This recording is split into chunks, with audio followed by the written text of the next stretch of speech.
বারবার করে বলে 2021-এর বিধানসভা নির্বাচনের পরে একটা সংখ্যা তিনি বারবার করে বলে 1956 অর্থাৎ কি তিনি কি বলে? তিনি বলে মমতা ব্যানার্জিকে নাকি আমি 1956 ভোট হারিয়েছি বলে। তো আমি আপনাদেরকে দায়িত্ব নিয়ে বলে যাচ্ছি 2024-এর লোকসভা নির্বাচনের ফলাফলের পরে তিনি 1956 করার ক্ষমতায় থাকবে না। তিনি কি বলবে? তিনি বলবে 440। তার কারণ কি?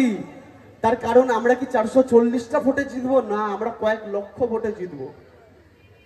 কিন্তু সারা পশ্চিমবঙ্গের লোকসভা নির্বাচনের ফলাফল দেখে শুভেন্দু অধিকারীর 440 ভোল্টের যখন ঝাটকাটা খাবে তিনি একটাই কথা বলবে 440। অনেক বড় বড় কথা।